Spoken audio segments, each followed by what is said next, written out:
In this series of videos, we'll talk about air-gap mode and some of the differences that this feature presents to the administrator. In part 1, we'll examine some deployment considerations and a walkthrough of deployment and configuration steps. In part 2, we'll look at alarms, license management, including deleting an appliance, and lastly, logs and other troubleshooting. Air-gap mode might be chosen by those who wish to maintain separation and isolation from public networks. This is likely to mean non-internet-based connectivity, such as MPLS or other private point-to-point WANs. The air-gap portal is the source of truth for licensing appliances, and, as usual, the Orchestrator is the kingpin for managing the SD-WAN fabric. Since appliances will not have connectivity to either the public cloud or air-gap portals, they will need permanent reachability to the on-prem Orchestrator without SD-WAN tunnels in place. You will only be able to deploy ECs on remote sites that have at least a management network in place to reach the air-gapped Orchestrator, but you probably already have a routed WAN, so reachability is assumed to be present. Also, it's important to disable the top two verification checks on the Orchestrator under Configuration Advanced Security Settings before you deploy any ECVs. Untick Verify Orchestrator and Stats Collector certificates, and also untick Verify Cloud Portal certificate.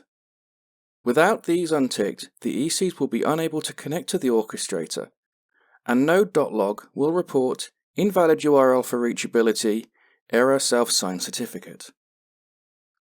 Now we're going to run through the steps to deploy an air-gap mode SD-WAN. First, let's deploy the Orchestrator OVA from 942 or later. I'm going to call it Orchestrator AG and place it into the Management Zero VM network, where all the other ECV's Management Zero interfaces will be. Thick provision, and away we go. I've sped up this deploy operation. Now that has completed, the Orchestrator has powered up so we can open the console.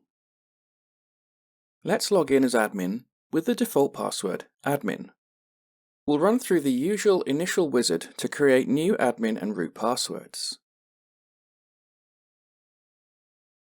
Next, we'll start the orc-setup configuration script, entering the password we just created for the admin account. At a minimum, we should configure the time zone, hostname, IP address, mask, and gateway.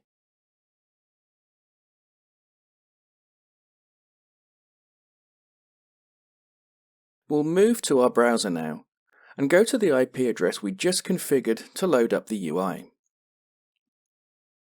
It may take a few minutes before the Orchestrator service have started up since configuring the IP address, but eventually you should see the usual self-signed certificate warning.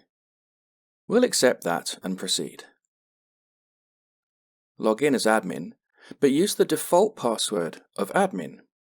The Web UI admin account is not linked to the Unix admin account.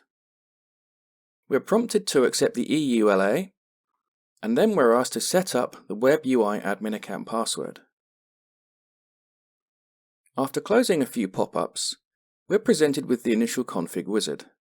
Here is where we deviate from a normal SD-WAN deployment. Let's close the wizard here and simply go to Orchestrator Cloud Portal, where we'll enter the account name and key as you normally would.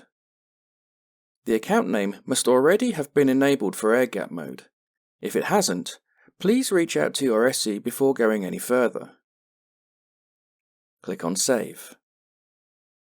Unlike a normal Cloud Portal connected SD-WAN deployment, Registered will never say yes. You can ignore its state for an air-gap mode deployment. The account name and key are needed to be configured here for the next steps to work successfully though. Let's close this pop-up. Next, we'll go to Orchestrator air-gap. Click on air-gap registration, and another pop-up appears. Next, show registration key, then copy registration key. Log into the air-gap portal, if you haven't already, and go to Register Orchestrator paste your key into the box shown and click the Register Orchestrator button. After a few moments, a new box should appear on the right with the response. Click on Copy Orchestrator Response to copy it to your clipboard. Now back on your Orchestrator, paste the response into the Portal Response field and Save Portal Response.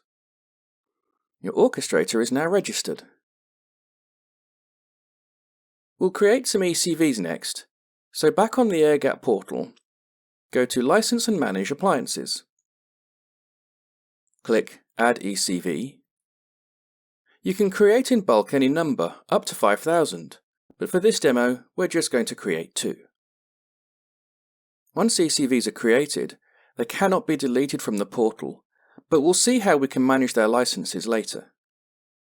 Next, let's tick our 2 new ECVs and assign revoke licenses.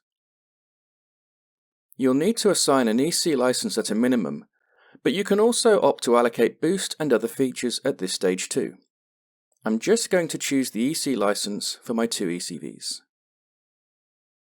Now we download the data to make this work on the Orchestrator.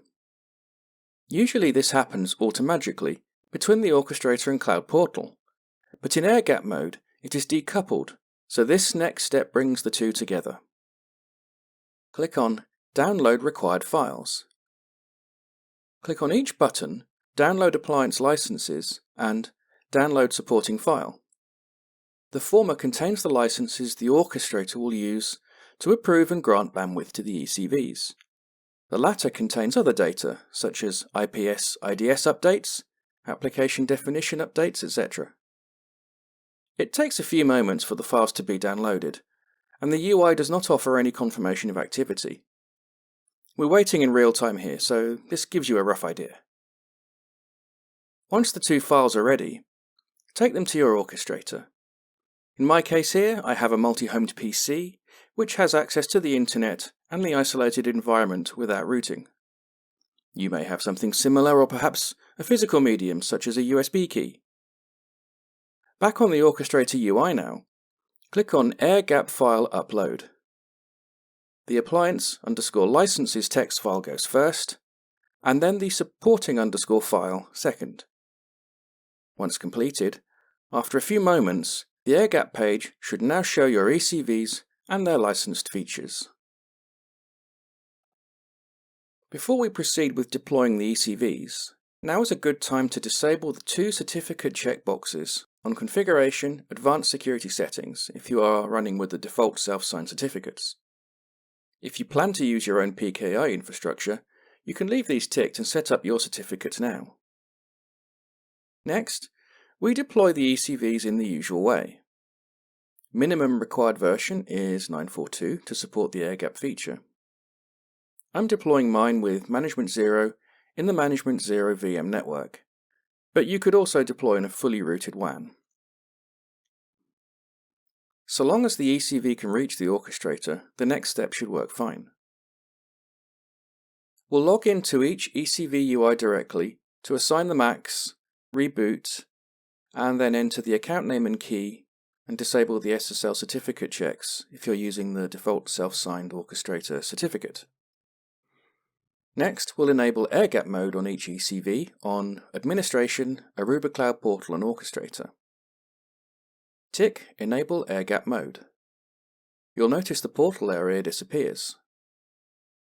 Enter the Orchestrator's IP address, ensure SSL certificate check is unticked, and apply. It may take a few minutes for both reachability statuses to change to green. If you had to untick the SSL check, reachability may not change, so restart the node process on the ECV CLI and that should resolve the issue. Once reachability is green, it takes a few minutes, but after a short while, the Orchestrator should now report appliances discovered on the top right. You can click Refresh Discovery Information every minute or so to help. Once you see the green icon on the top right, you can click Air-Gap Appliances Awaiting Discovery, where a new pop-up appears. Here you can assign serial numbers to your ECVs. Again, after a short while, each ECV now appears in the Discovered Appliances list. Some more moments are needed until you can click on the Approve button once it goes green. Again, clicking on Refresh Discovery Information can help refresh the page. The Approval Wizard is exactly like it is for a standard SD-WAN, where you can configure the interface IPs, labels, bandwidths, etc. Once your ECVs are approved, have their labels and IPs, the orchestrator should start building tunnels and pushing policies and templates. In part 2, we're going to look at alarms, license management, and troubleshooting. See you there.